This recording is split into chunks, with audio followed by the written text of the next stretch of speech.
안녕하십니까. 울산이야기연구소장 신춘입니다. 오늘은 국내의 소설이나 동화, 만화 등에 나타난 고래와 인간의 관계에 대해 살펴보겠습니다. 향유고래입니다. 몸의 색깔이 대부분 어두운 회색 계열이죠. 나이가 들수록 흰색에 가까워진다고 하는데요. 향유고래를 보는 순간 미국 작가의 어떤 소설이 떠오르지 않습니까? 허먼 멜빌의 해양소설 모비딕입니다.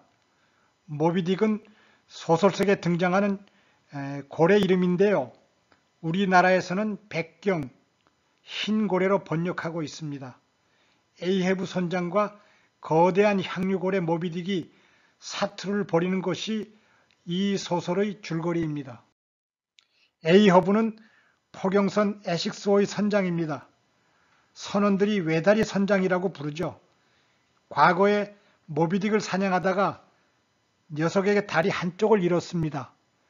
그런 모비딕에게 복수하기 위해 선장은 대서양과 인도양, 태평양으로 추적에 나섭니다.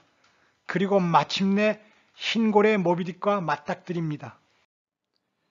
화면의 지문은 작사를 던지기 전 에이허브 선장이 토해내는 사자후입니다. 선장의 흥분과 광기가 느껴지지 않습니까? 작사를 맞은 모비딕은 죽기 살기로 바닷속으로 달아납니다. 작살의 밧줄 역시 빠른 속도로 배에서 미끄러져 나가지요. 결과는 어떻게 됐을까요?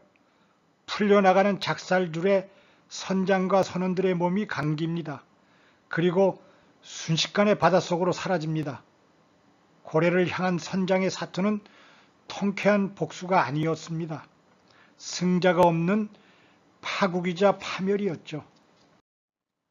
소설은 포경선 에식스호가 태평양에서 커다란 향유고래에 받쳐 침몰한 사건을 토대로 쓰여졌습니다.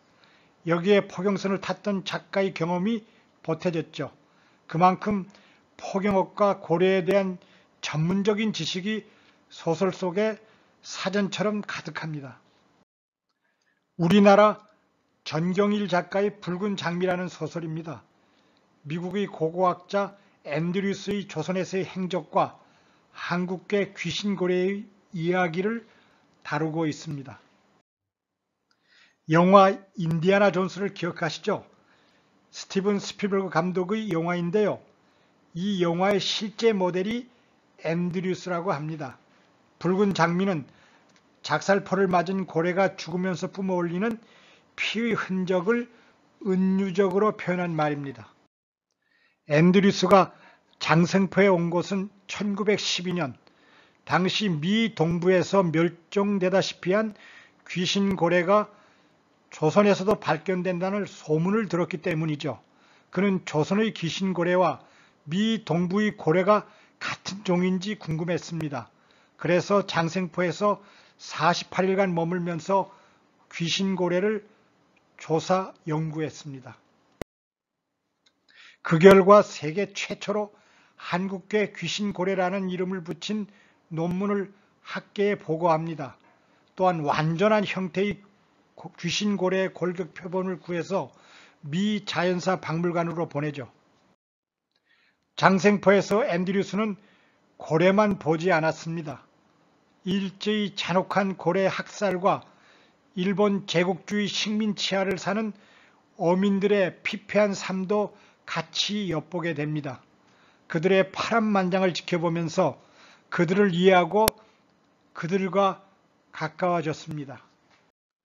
2013년 연합뉴스는 100일 전 울산 앞바다에서 잡혔던 한국계 귀신고래 2마리의 골격이 미국 박물관에 있는 것으로 확인됐다고 보도했습니다. 여기서 한국계 귀신고래는 소설 붉은 장미의 주인공 앤드류스가 1912년 1월과 6월 울산 장생포에서 미국으로 보낸 바로 그 고래의 골격이었습니다. 이 같은 사실은 당시 장생포 고래박물관 소속 박혜린 학예연구사가 앤드류스의 태평양 고래류에 관한 논문에 등장하는 한국계 귀신고래를 추적해 발표하면서 세상에 알려졌습니다.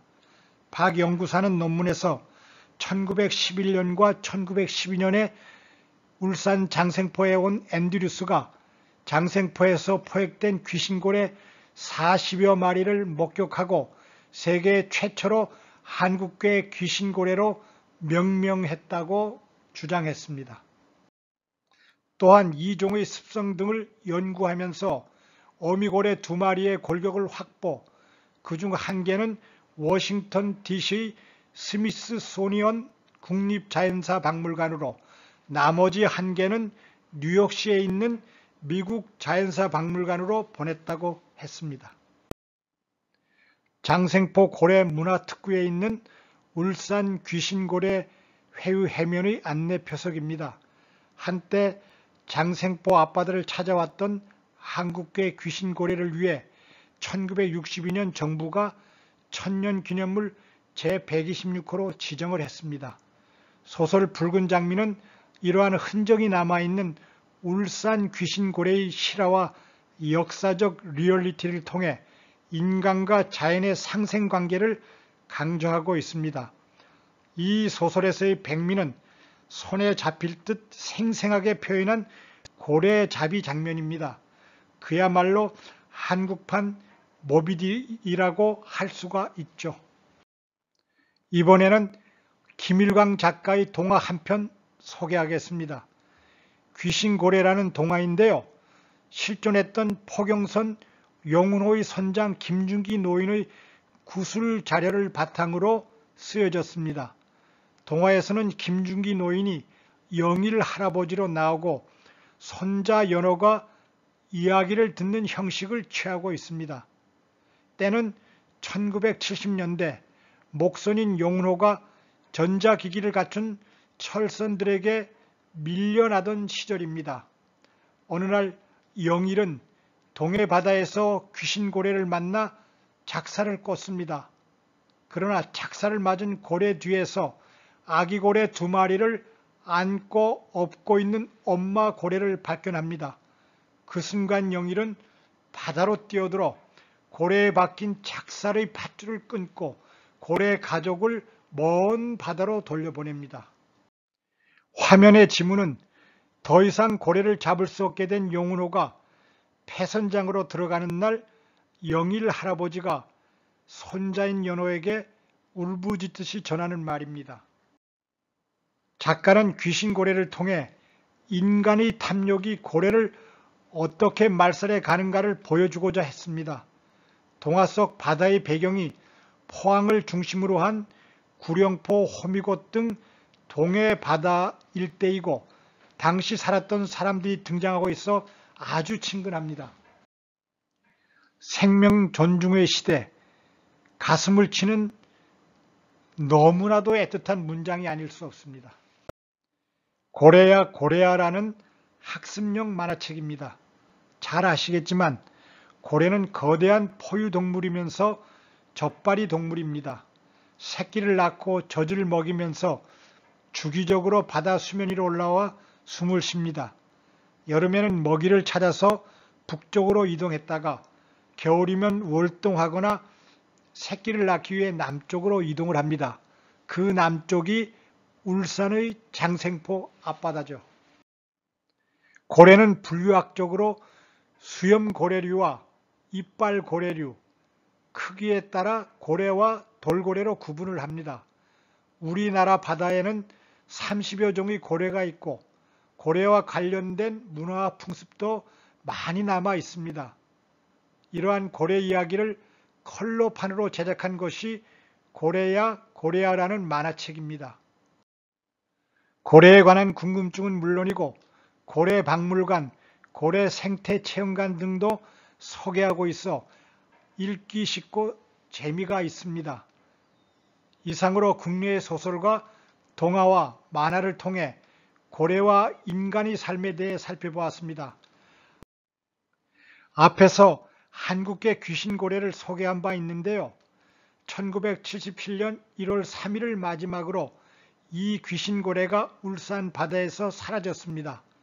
그러다 2008년 고래연구소가 한국계 귀신고래를 찾기 위해 1천만 원의 현상금을 내걸었죠. 그러나 34년째 감감무소식입니다. 울산의 바다, 장생포 앞바다로 귀신고래는 영원히 돌아오지 않는 것일까요? 오늘 강의 여기서 마치겠습니다. 경청해 주셔서 감사합니다.